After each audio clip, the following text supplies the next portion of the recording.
De volta com o Dr. Entrevista, conversando com o prefeito Marco Antônio Junqueira em nossos estúdios. Prefeito, começou a vida pública quando? É claro que a gente conheceu um pouquinho da sua história durante a sua campanha eleitoral, mas é sempre importante ressaltar para os caratinguenses e para aqueles que ainda não conheceram, não tiveram a oportunidade de conhecê-lo um pouco melhor. Começou como? E quando começou, já tinha essa intenção? Pensou que um dia seria o prefeito de Caratinga? Não. A minha visão sempre foi pautada na área de saúde. Quando eu retornei dos estudos e voltei a Caratinga, eu comecei, como todo aquele que começa, trabalhando no órgão público. Eu fui trabalhar no Sindicato de Trabalhadores Rurais, comecei em 86. E lá, em meio expediente, dividia com a minha clínica particular, eu comecei a atender a zona rural. E foi ali que nós começamos a desenvolver um trabalho voltado à universalização do sistema. Foi em 86, em 88 veio a Lei 8.080, em 92 municipalizou-se a saúde em Caratinga. E aí, naquele período, o seu Dário Gross me convidou para montar o departamento odontológico que não tinha. Não tinha porque, na verdade, não havia assistência odontológica na rede pública. E então nós começamos em 93, deixamos de ser trabalhador do sistema e começamos a ser gerente do sistema. E comecei como diretor do departamento e fui até um ano antes do final do mandato do seu Dário, quando então ele me convidou para assumir a Secretaria de Saúde no último ano. E aí nós fizemos esse trabalho. Quando veio a gestão do Zé Assis, eu ainda voltei ao departamento odontológico e nesse período eu permaneci durante um ano. Me retirei do governo do Zé Assis e fiquei 3 anos afastado. Quando veio na gestão do prefeito Hernani, eu fui convidado para fazer o plano de governo na área de saúde. Pelo contato pessoal que eu tinha com ele, desenvolvemos isso. E ele me convidou depois para assumir a pasta. Eu fiquei como secretário de saúde, que era a minha determinação, o meu foco, a minha vontade, porque é a área que eu tinha domínio e gostava. O que aconteceu quando ele foi para a reeleição, nós passávamos por um momento político muito ruins. E ele teve dificuldade de ter um vice ao lado dele. Pois então, ele fez um levantamento entre as pastas, e a educação e a saúde era que tinha maior aprovação no governo, e eu fui convidado por ele, pelo grupo, para ser o vice. E nesse momento eu ainda não tinha essa visão política e nem esse interesse. Tanto é que eu acordei com ele que não queria ser um vice-prefeito de gabinete e que gostaria de retomar a pasta. E foi assim, ele me nomeou como vice, mas eu assumi a Secretaria de Saúde. Quando chegou no final do mandato dele, é que o grupo teve a intenção de me lançar, e nós, então, lançamos a candidatura. Foi nesse período que eu comecei a identificar que eu não era mais um técnico. Eu falo que eu não entrei na política, a política entrou em mim. Porque, de repente, eu notei que eu estava exercendo um papel político mesmo.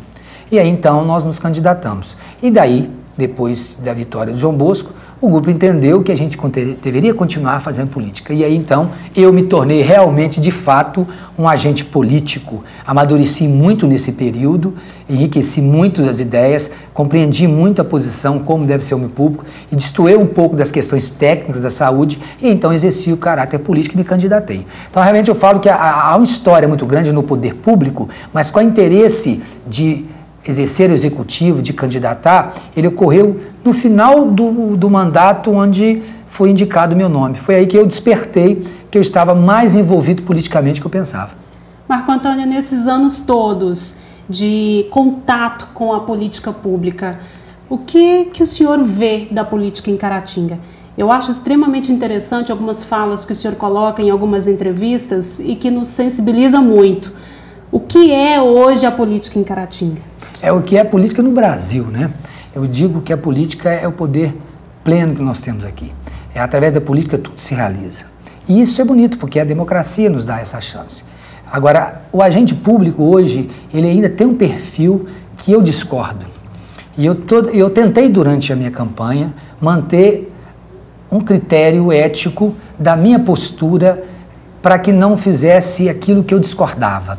O que eu discordava? Discordava da política clientelista, da política do acordo, da política das promessas, da política de vender o céu sem condições de entregar a terra. Então, eu me pautei muito num discurso muito realista, desafiando todos os processos políticos passados. Pude terminar a minha campanha sem fazer nenhum acordo financeiro para a minha campanha, sem fazer nenhum acordo de cargos. Isso me deu uma satisfação muito grande, porque eu apostava nisso e a sociedade, o povo em geral, respondeu a essa. Então, o que precisa ser mudado em Caratinga, e eu acredito que tudo que está acontecendo não apenas pela nossa eleição, em torno do Brasil inteiro, em relação à presença do Ministério Público acompanhando mais os atos do Executivo, tentando impedi-lo de usar os cargos de forma clientelista, de favorecendo, então obrigando que se cumpra a lei dos concursos públicos, que está acontecendo isso com a gente, tendo que contratar ou nomear os concursados do ano passado, nos agentes de saúde e auxiliares de serviço tendo que passar, mesmo que seja por um processo seletivo simplificado, evitando assim a influência política. Então o que nós estamos passando, isso reflete um momento de amadurecimento que o Brasil está passando e Caratinga está respondendo a isso, porque o nosso perfil político é voltado a isso. Eu aposto muito na visão técnica da administração. Valorizar o funcionário de carreira, dar oportunidade a ele de galgar os degraus da administração, da hierarquia, para que quando você assumir uma prefeitura, como acontece nesse momento, você encontrar em cada setor pessoas capacitadas, porque quem ganha com isso é a sociedade, no sentido que você continua o serviço. Agora, se você vai nomeando os cargos de importância, de conhecimento, pessoas que podem ser substituídas politicamente, até você retornar pessoas, passar o conhecimento para que elas possam executar o trabalho, quanto tempo é perdido? Então é por isso que eu nomeei duas secretárias de carreira, por isso que eu pedi a todo secretário que aproveitasse ao máximo os funcionários efetivos para colocá-los em cargos importantes, para estruturar administrativamente para os prefeitos futuros, para que não aconteça como está acontecendo com a gente e aconteceu com outros prefeitos, de assumir e reorganizar todo o sistema. Aí você perde um ano administrativamente para avançar nos projetos. É justamente sobre isso que nós gostaríamos de falar também, prefeito, de estar prefeito e fazer para os próximos mandatos. Mas é daqui a pouquinho, logo após o intervalo, nesta sequência de entrevistas com os secretários, nós estamos encerrando com o prefeito Marco Antônio Junqueira. Logo após o intervalo, mais um pouco de bate-papo com o prefeito de Caratinga.